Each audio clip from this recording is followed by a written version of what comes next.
what's up? Dre here. Welcome back to the channel.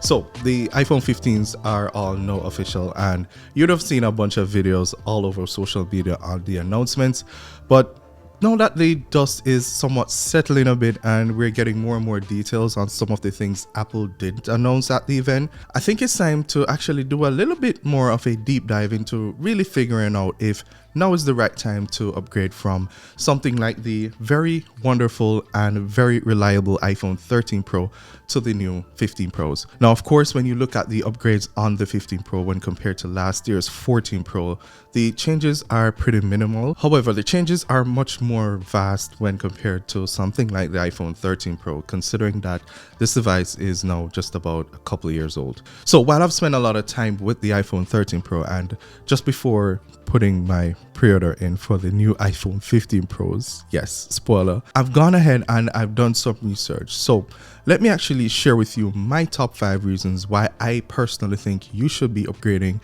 and how both the iPhone 15 and the iPhone 13 Pro actually stacks up against each other on paper. Okay, so for reason number 1, and one of the biggest differences in my opinion between the iPhone 13 and 15 Pro is going to be performance. Now, the A15 Bionic chip in the iPhone 13 Pro is a pretty strong chipset and isn't no slouch by any means, so much that the phone pretty much after 2 years still delivers a pretty good, solid everyday performance without any hint of stutter or lag. But now that we have the new A17 Pro chips, which by the way is actually exclusive to the iPhone 15 Pro and Pro Max, this chip is now built on the 3nm process, a very first in the mobile chipset on the market, if I should say. Then it's now really hard not to only think that the older A15 Bionic chip is starting to look a bit ancient in the 13 Pro, but the iPhone 15 Pro is now going to be more powerful, more energy efficient, which could potentially also translate to better battery life. But by how much?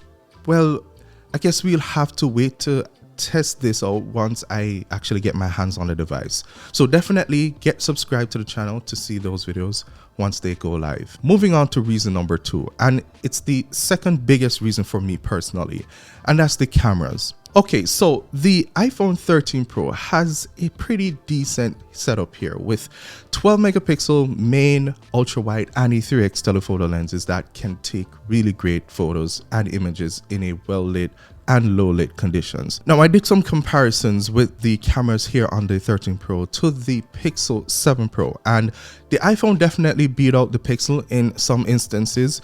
You can go ahead and check that video out. I'll leave it linked right below the like button in the description box if you want to check it out.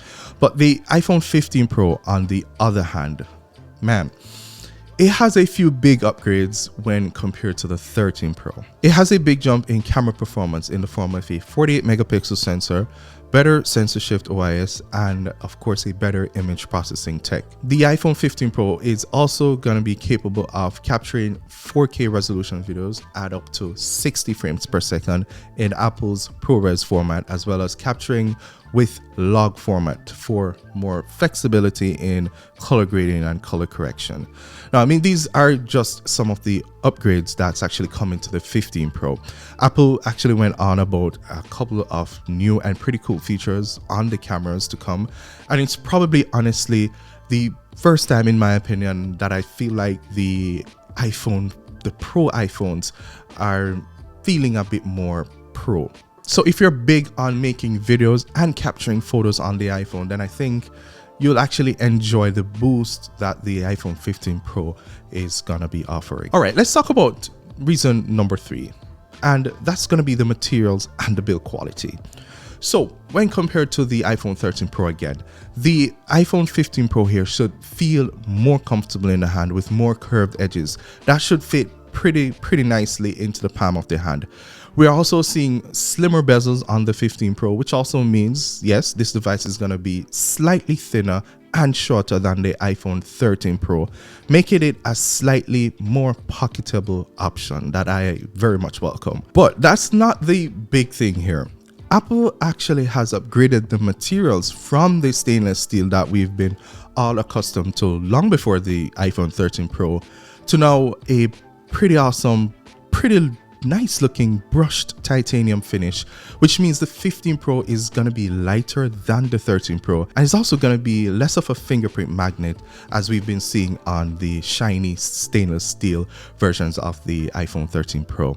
Now, another notable change the iPhone 15 Pro will bring is the implementation of the very brand new action button, which is going to be replacing the mute switch that we have actually been seeing on the 13 Pro. This action button is going to be programmable, so you can go ahead and set it to act as a mute switch. I think it's going to be coming as a default, but also you're going to be able to pretty much set it to anything that you would want it to do. Now, one thing I kind of wished it could do is, in addition to holding down the action button to trigger whatever action you want, I kind of wish we could also trigger more actions by either double pressing or triple pressing the action button.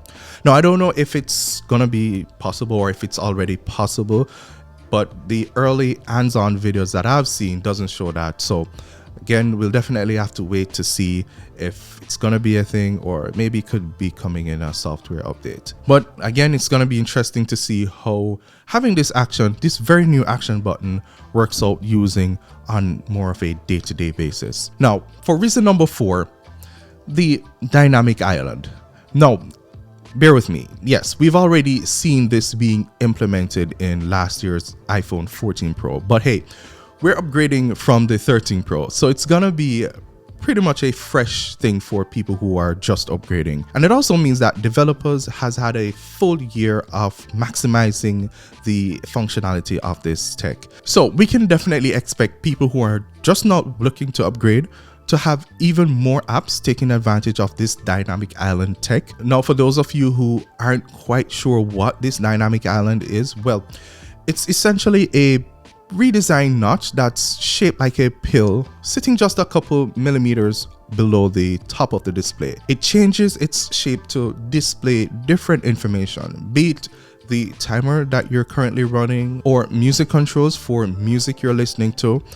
It'll also support certain live activities that essentially allow apps to deliver live information to you, like the latest football scores, updates on your flight status, or for fast food deliveries. So yeah, it's kind of unique how Apple actually has tied the notch into more of a software experience when compared to something like, again, the iPhone 13 Pro's notch that's just there, and I'm pretty much trying to ignore it. And now for reason number 5, and I'm guessing most of you would be able to say what it is. Yes, the entire iPhone 15 lineup will finally ditch the Lightning port and will now sport the more widely used USB-C connector. Now, the Pro iPhone 15s in particular here will get the USB 3.0 support, albeit not Thunderbolt, but will still allow for faster data transfer speeds of up to 10 gigabits per second, which is much faster than what the Lightning port on the 13 Pro can do. Now, it's unfortunate though that the charging speeds here are gonna be pretty much the same 23 watt speeds on both the 13 Pro and 15 Pro. But at least now with the iPhone 15 Pro, I just need one cable to charge my iPhone, my MacBook, my iPad, and of course my Android phone. Now, I'm gonna be curious to see how much of a difference in day-to-day tasks that this simple change is gonna be making. I assume it's gonna be a good one. But yeah, that's pretty much it. I think by the time you see this video, pre-orders for the new iPhone 15s will actually be open, and I actually can't wait to get my hands on the new 15 Pro.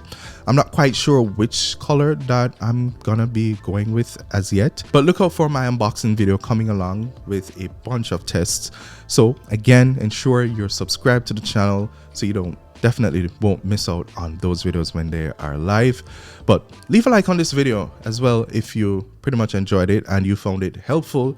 It actually helps the channel out a lot. Also, I'm currently running a 1K giveaway here on the channel. Something to really thank you guys for the support. If you want to enter for that giveaway, then go ahead, check out this video here for all the details on how to win. Thanks for checking out this video, and I'll see you guys again for sure in the next one.